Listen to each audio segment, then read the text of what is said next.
Hello, and welcome to Wicked Wednesdays, your weekly podcast on sex and sexuality, with an emphasis on BDSM, kink, and poly relationships. I'm your host, Wicked Fellow, and today we're going to talk about incels, specifically the fact that I don't think that legalizing sex work is the cure for the incel problem, the incel issue that we've been having. Before we get started, I want to send a very special thank you to our newest Patreon members, Saavik, Mia, and Miss D. Thank you guys very much for your support. I simply could not continue to do the podcast without the support of the Patreons. So again, thank you. And if you would like to become a Patreon supporter, head over to our website at wickedfellow.com. You can find the link there, as well as all of our social media links. The podcast is hosted there. Our YouTube page is there.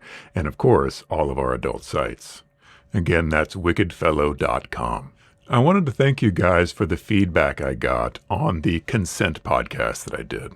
I know that I've always tried to emphasize the importance of consent whenever we're talking about BDSM, kink, even regular relationships, and I was happy to do a full episode specifically on consent. Some of the feedback I got was very positive. Some of it fell into the category of exactly what I'm trying to work against. And one of the reasons that I started doing this podcast was because when we started becoming successful with our adult videos, many of which were very rough, very BDSM, kink, but also a lot of rough play videos. When we first started making those, it didn't really occur to me, or I didn't understand the importance of making sure the audience for those videos understood that they were consensual, that this is a consent power exchange relationship. It's not just me abusing people. I kind of took that for granted. I kind of understood that people would see this and go, oh, obviously both parties are into this. But unfortunately, that wasn't the case. And more we were getting feedback on those videos about how this is how a real man should treat a woman. And, don't ask questions, don't ask consent, just do what you want. That kind of toxic behavior. And that was very alarming to us. We wanted to make sure and explain to people, sometimes in very long form, that no, this is a type of play. This is not representative of an entire relationship. It's not representative of the only good way to have sex. This is a type of play. And so we started producing videos where it was more clear. We started having consent statements in the videos. We started having disclaimers before and after saying, look, this is play. We have both consented to this rough play. The model I'm working with is into this. They're not being forced. They're not being coerced. They like this kind of play. And while that helped, and I do think that for people in my line of work that do produce rough content like this, I do think it's very important to make sure in the videos it's clear to people that this isn't how you behave unless your partner is into it. This is perfectly fine and fun if you're both on board. But you don't just do this kind of thing, this kind of rough play with just anybody, and especially if it's not what they want to do. So I started this podcast. I wanted to be more on the education front of BDSM, kink, consensual rough play, that kind of thing. And we started to include that in our videos, as I said. Unfortunately, with all the stuff that's gone on with Pornhub and the other sites, a lot of the videos that we had put up that were very rough, but also contained our consent disclaimers and made it very clear to the audience that, hey, this is okay, this is fine, this is consensual. They've been taken down, and some of the stuff that's left up doesn't have that. And so we've kind of lost ground on the making sure that we have a consent-forward style. And so when I do get back to creating content, which I really do hope to someday, we're going to make sure that that is baked into everything we do. We're still going to have the rough play. We're still going to do the exciting stuff that you guys like to watch. But I want to make very sure and very clear that the audience is under no illusion that this is actually forced, that this is something that the model doesn't want to happen to them. So when I did the consent podcast last week, some of the commentary that came back from that was, this isn't right. A real man doesn't ask permission. A real man just does. What women really want is a man to take control and tell them what to do and not ask their opinion. And that is just not true. Anytime you make a statement that what women want is X, you're going to be wrong. You're going to be wrong if you have 3 women in a room. Sure, some women really do like that kind of very forward, I'm in charge, I'm going to tell you what to do relationship style. Katya is one of them. But that is her choice. That's what she wants. That's what she has expressed to me she wants. I've had many relationships where that was simply not the case. Or it was the case to a small degree, say in play, but in regular everyday life, my partner wanted a large degree of autonomy, and they would not welcome me telling them what to do and not asking their permission, not asking their consent, etc. And this notion of a real man doesn't ask, a real man just does. Nonsense. That's absolute nonsense. In some relationships and some styles of DS play, sure, and it's perfectly healthy and that's fine. But that is a voluntary, consent-based relationship. Katya has consented for me to be in charge. She's consented that I make the decisions and I tell her what to do. Part of the reason that Katya feels completely comfortable in that relationship is she knows I respect her and I will take care of her and that I will put her needs first. And I won't just use her as a house servant to do my bidding and do my laundry and do the dishes and just take orders from me and never receive anything back from that. So I think if I did become kind of abusive in that way, if I abused my authority over her and just sat around all day and told her to do stuff, I think she would quickly tire of that relationship. And I think anybody would. Part of the responsibility of having a very strict, dominant, submissive, I'm in charge relationship is you don't get to be lazy and just tell your submissive to do everything. There's a lot more to it than that. And if you want to be a good partner and you want to be someone that commands that kind of respect from your submissive, you have to be very careful with the power they've entrusted to you. So sure, are there some women out there that really want that and like that, and for them that's their dream relationship? Sure, absolutely. I don't doubt that at all. To say that all women want a man to come in and take charge is completely false. It's just not true. And it's very misogynistic in a way. It's also, it just lumps women into this one chunk of humanity that they're all the same. They all want the same thing. They're all the same way. And in responding to that comment, it really got me to think about what is kind of the fundamental problem with guys who see women as, first of all, a universal block, just one cohesive, homogenous mass of humanity that all want the same thing. That got me to thinking about the Incel movement and the problem that we've been having with that. And also I was listening to Cognitive Dissonance, which is a podcast I very much enjoy. And they had a section that had a lot of Incel-related commentary. And one of the things that they had said was, well, if we just legalized sex work, that would take care of the Incel problem. And I'm probably paraphrasing them unfairly, but that was kind of the gist of one of their comments. I like these guys a lot. I think that's very reductionist, and I also don't think it's a good solution in any way. So before we go down that path, I want to kind of lay the groundwork. Some of you have probably never heard the word incel or don't know what incel is. And it's complicated. It's kind of thorny. And I'm going to try to be as fair as I can as I address this issue. So what is an incel? Incel is short for involuntary celibate.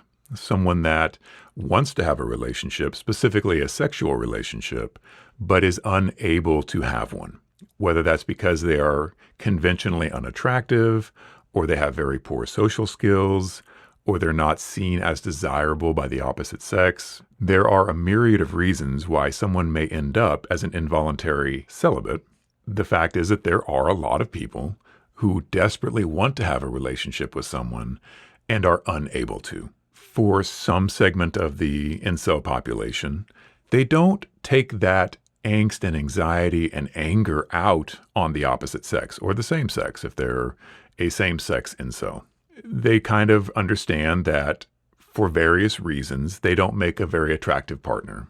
And they accept that, and they don't necessarily become hostile towards potential partners that they wish they had.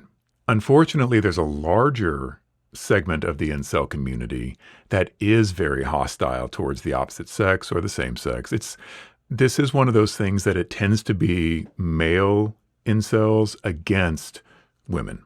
And there is a very strong streak of misogyny there. There's a very deep thread of, I'm angry at you because you don't want to be partnered with me. And that anger, I can understand it.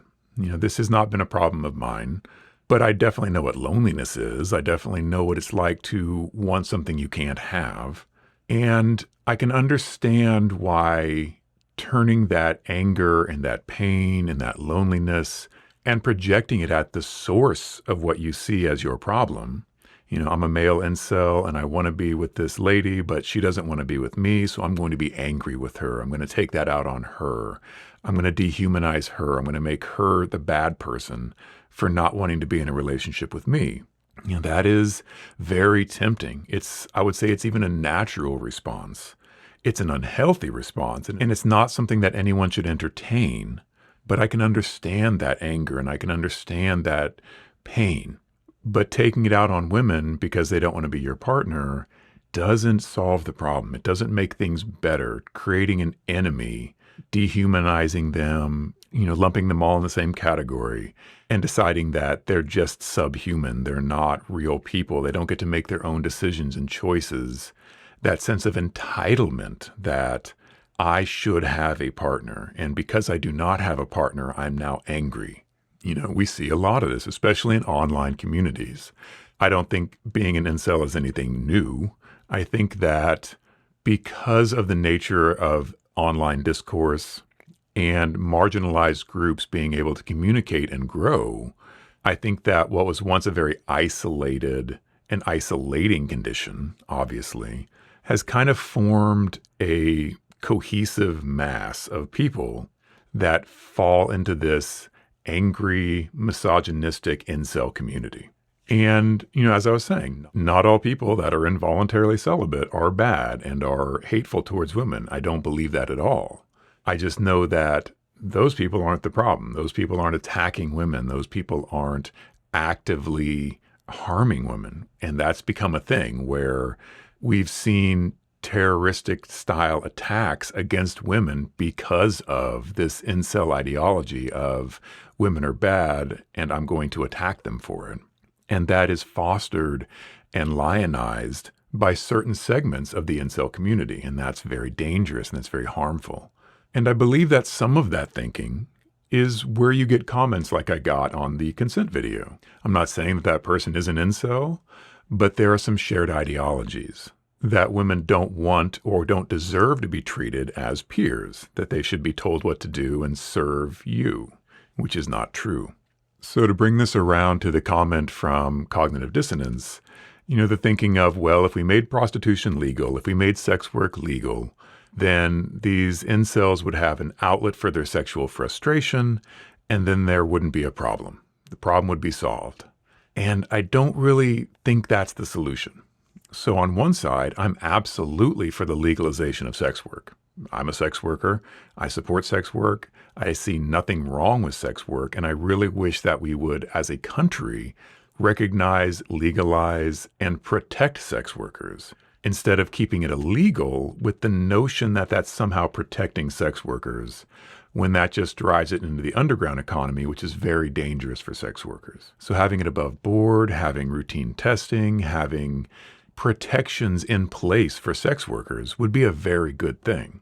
But that is not going to solve the incel problem. One of the major problems with this philosophy is that sex workers aren't therapists, and a lot of people in the incel community absolutely need therapy. Not all, but some. And this is why. In certain elements of the incel community, they see women as good for one thing and one thing only, to provide sexual gratification for them. Any other aspects of their humanity are to be ignored. They're not to be treated as peers. They're just there for your sexual gratification. And that's something I believe only therapy can correct. I don't know if you can just tell somebody, hey, women are people too, and have them understand that if their viewpoint is women are just sexual objects, and if they do not want to have sex with me, then they are evil and wicked and should be harmed. That seems very cut and dry until you read some of these message boards, and then you realize that for a good chunk of this population, that is how they see women, and that's very dangerous, I think. sex workers aren't therapists. They're not there to help someone with mental issues that they're having. And I think the more malignant strain of incel definitely falls into the mental illness problem, not just the I'm sexually frustrated, therefore I hate women problem. I think that there's a multitude of reasons why someone would fit that malignant incel description. And it's not just that they're sexually unattractive. It's not just that they're not conventionally attractive. I think part of the reason they have trouble forming relationships with other people goes a lot deeper than that. Because we've all known conventionally unattractive people that have no problem finding partners. So it's not so simple as, I'm short and I'm overweight and I'm not really handsome, and that's why I can't get a partner. And that's not really the truth, because I think we all know short, overweight, not necessarily handsome people that have partners. So I think that there's a deeper layer of kind of an antisocial behavior, and there's more to it than just the physical side, just the attractive side. I think that a very unattractive person can still get a partner if they aren't toxic in general, right? I feel like there's a lot more that goes into it than just not being super handsome. So as I said, just having legalized sex work and that being an outlet for that sexual frustration, that might ease some of the problem, sure, but it's not a solution for the problem. Because again, sex workers are not therapists. They're not there to fix your entire person. They're there to relieve a certain aspect of what you need. Another thing to consider is that, being celibate isn't just about not having sex. There is a lack of relationship problem. And when you go to a sex worker, you're not there to form a girlfriend-boyfriend, boyfriend-boyfriend, girlfriend-girlfriend relationship. That's not what sex work is about. There can be a healthy relationship between a sex worker and their client, but it's not a partnership relationship. It's not something that's going to take the place of having a girlfriend or having a boyfriend or having someone in your life to share your life with. So again, with the incel community, it's not just a matter of not being able to have sex. It's not being able to form relationships, meaningful relationships with other people. And I would not be surprised that someone who would think of themselves as an incel or feel that they are involuntarily celibate also has trouble forming relationships with their peers, would also have trouble forming friendships with other people in general. Obviously, this is not going to speak to everyone, but I think that a lot of these antisocial behaviors that are exhibited by the incel community, it's not just going to be opposite sex attraction or same-sex attraction. It's going to be you're not very good at making social bonds with other people. So again, sex work is not a replacement for a relationship. It may relieve some sexual frustration, but sexual frustration is only a small part of the loneliness and disenfranchisement that these guys are feeling because they don't have relationships with women. So just having a sex worker relationship, again, that might help a little bit, but it's not going to solve the problem, because the problem is a lack of relationships in general, sexual and otherwise. And a third problem that I have with this notion that, legalizing sex work will solve the incel problem is that you're asking a lot of sex workers to somehow fix someone that might be very dangerous to them. There's a lot of hostility and misogyny coming from the incel community towards women. So the notion that legalizing sex work will solve that, I think what that would do is just put a lot of sex workers in more danger, because there is a lot of anger and rage and resentment that comes from that more toxic side of the incel community. So again, I think it's very reductionist to say all we have to do is legalize sex work and that will take care of the incel issue. I really don't think it will. I think that it might alleviate some of the problem for some members of the community. But by and large, the solution to the incel problem isn't just legalizing sex work. So what is the solution? I wish I had a gold-plated certificate to tell you, just do this. It's a multifaceted issue, and we're dealing with a bunch of different problems. So on kind of a most extreme level, we're talking about intensive therapy. Why intensive therapy? Just being celibate is not a mental problem. A lot of people are celibate by choice or for reasons that do not extend into the you have a mental issue problem.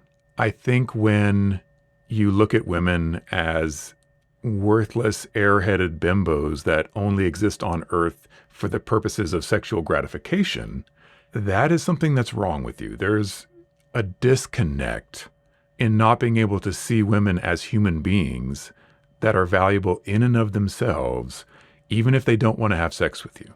Like, you may not have a mental illness, but there needs to be some therapy for that. You need to have some education at least. You need to understand that just because a woman doesn't want to have sex with you doesn't make her evil or bad or harmful to you. So yeah, even if that brand of incel doesn't necessarily fall into the mentally ill category, there are some very strong antisocial problems there that will need to be solved before we can get anywhere with a solution. But the reason that I think that therapy should definitely be on the table is some of the more extreme notions and beliefs within the incel community about women specifically. Very violent, very misogynistic, very hateful, going far and above beyond just, I'm sad because I can't get a girlfriend, to I want to kill all women because women have harmed me by not having relationships with me. And this exists. And unfortunately, this kind of very toxic thinking gets echo chambered around these social networks. And a lot of people are bonding together under this shared notion of we're incels and we hate women, which is really toxic. Obviously, I shouldn't have to say that. But if you read these message boards and you see the manifestos that these guys are writing, it's very, very troubling. And when you see actual attacks against women based on this incel ideology, then you realize that, yeah, for some people in this community, they need some help. They need some mental help counseling with this issue. They need to be brought back from the brink and shown that, hey, hang on, you're going way, way too far with this. And whether it comes from self-loathing, whether it comes from pain and anger and disappointment and loneliness, yeah, I get that. We all have those experiences, and it's very easy to externalize that and focus that on the target of our desire. But it's deeply unhelpful and it's deeply unhealthy to turn that anger outwards. It's not healthy to turn it inwards either. Learning coping mechanisms to deal with those feelings is healthy. Coping mechanisms besides having fantasies about harming women because of your problem. So for some people in that community, therapy is definitely on the table. I don't think that everyone who's an incel is crazy and needs to go to mental health counseling. I think that for a lot of people in the incel community, just kind of a check, just kind of pushback, just kind of not living in an echo chamber that supports these very negative and harmful views, having people on the outside of the community saying, hang on, don't you think you're going a bit far with this? Do you really feel like all of your problems are a result of this person not wanting to have an intimate relationship with you? Does that really seem fair? Does that seem right? Does that seem plausible to you? That all of your negative feelings are the result of this stranger who doesn't know you not wanting to have sex with you. Or someone that you do know and want to be friends with, but they just want to be friends with you, right? The classic friend zone problem of being friend zoned is worse than death. I like this girl, but she only wants to be my friend. Therefore, she's now useless to me. That is such a toxic attitude and such a toxic way of looking at women in general, that a woman's only value is if she will have sex with you. I cannot tell you, if that is your opinion of women, if that is how you look at women, that is how you think about women, then women are absolutely right to want to avoid you and not want to be intimate with you and not want to be sexually partnered with you. It's surprised they want to be friends with you if that's how you see them. Because being friends with someone has a value in and of itself that I feel like I shouldn't have to explain. That being friends with someone is valuable in and of itself. Someone willing to be your friend is a wonderful thing. Not wanting to have sex with you, there's a myriad of reasons why they may not want to have sex with you. And none of them are necessarily your fault, but they are what they are, and you just have to accept that. Valuing people only for what you get from them is antisocial behavior, and that's something that's going to make your life difficult in any relationship, but especially in a potentially intimate relationship. If you only see this person as a source of your sexual pleasure, they are right to not want to be partnered with you, just on the basic facts of the situation, physical attractiveness having nothing to do with it. This stuff extends to nice guy syndrome, where someone feels like they're a good guy. They may not be that attractive, but they treat people really well, but they don't get the girl. The girl goes out with the bad guy, and the bad guy treats her badly, and now she's sad. And if she only would date me, she'd be happy. Again, very reductionist, and you're looking at women as a monolithic block, and you're deciding that the only reason that someone may not want to be in a relationship with you is your physical appearance. That might be part of it, but it may also be this notion you have that they should just go out with you because you're entitled to it, because you're a nice guy.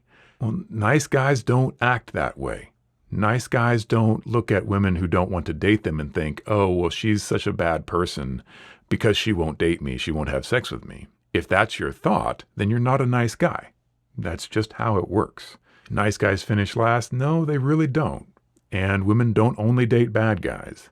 Do women sometimes end up in bad relationships with people? Yes, absolutely. And so do guys. And do we make mistakes in life and choose the wrong partners who end up hurting us? Absolutely. I have done that many times myself. I hope that I have not been the partner that hurt someone, yet I know I have in some ways. That's just how life works. But what goes on between somebody else's relationship isn't necessarily your business and doesn't really reflect on you.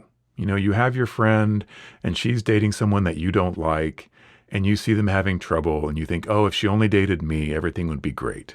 Maybe not. Maybe you two would have the exact same troubles that they're having, because troubles tend to come from both people in a relationship. It's usually not one-sided. So there's a lot more to a relationship. Relationships are complicated. They take work, they take effort, they take generosity on both parts. And looking at these message boards and reading these, rants about women in general, it's very clear to me that these people would not make good partners. And women are very right to want to avoid someone that has that mindset. So it's kind of a fix yourself first, and then let's talk about having a relationship with somebody else. So that goes back to counseling, that goes back to education, that goes back to helping these guys. And again, I'm saying guys a lot because the problem I'm seeing is incel guys being misogynistic towards women. So the problem with these guys is that they don't understand how to have a healthy relationship. They don't understand that they need to value someone as more than a sex object. They need to understand that women are individuals. Women are going to want different things. Women aren't a monolithic block that can just be stereotyped into sex doll. So what is the solution for this? You have to come at it from a bunch of different sides. Some people are going to need therapy. Some people just need more education and more guidance on what makes healthy relationships.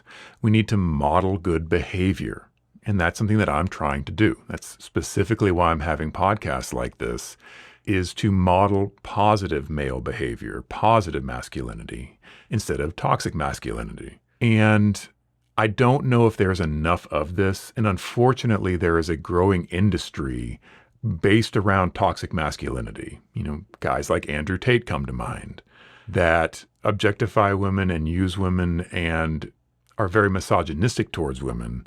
And they have this cult following, the pickup artist thing, the subscribe to my channel and I'll teach you how to pick up women. That whole industry is very harmful.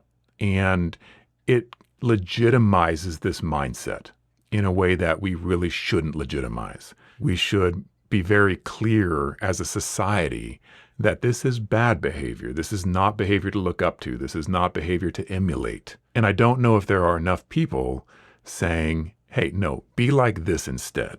So in my very, very small way, that's part of what I'm trying to do, is exhibit and show that there's another way to be a man. There's another way to be a positive influence in the world around you. That there's another way to be a good partner that's not toxic on the masculine side. So that all rolls back together with that comment, real men don't ask permission, real men just take, and what women want is to be bossed around. No, it's not. And you've seen our videos. Most of you have seen our videos. If you were to watch our videos and only see that, you might think that that's my philosophy, that women are to be used and treated roughly, and they're just objects of sexual gratification. And that's not me. That's not how I feel. I'm showing you a type of play. For myself, I value my female partners extremely, as people, as peers. And if I do have a relationship with someone where they want me to be in charge, I'm happy to take on that role. But I've had many relationships where that was not the case, where we had a peer-to-peer relationship entirely, and I never bossed them around and told them what to do. Or we had a combined relationship where in our day-to-day life, we were peer-to-peer. And in play, when we were specifically doing BDSM and kink play, I was in charge and they enjoyed that. But that doesn't mean that that's what they want in their entire life. So again, saying that all women want to be bossed around, wrong. Saying that some women want a level of independence and also a level of being bossed around, sure. Saying some women want to be bossed around all the time, absolutely. Some women do want that. But I think they are kind of the minority. I would say that most women want a large degree of autonomy and they don't want to be bossed around, especially by some guy that they have not given permission to. So, as always, there's a lot more to talk about on this topic. I've kind of run long and I want to get this out today, so we will revisit this again. I'd also like to have Katja's input on this as a woman who is independent in her own right, but also enjoys a leadership style of relationship with me, for example. I think that would be a good input on this as to how she balances that. What she wants in a relationship, the permission she's given in a relationship to be dominated, to have someone tell her what to do because she enjoys that. But she would not enjoy that from someone she did not give permission to. That I can state as a fact. So, stay tuned. We will get back to this. Please send in your questions and comments on this topic or any topic that you want to talk about. I'm always happy to listen. You can find links to contact me at wickedfellow.com on Instagram, Twitter, YouTube, Patreon. There's a lot of different ways to reach out, and I do value that feedback extremely. As always, consent is king. Take very good care of each other, and I'll see you next week.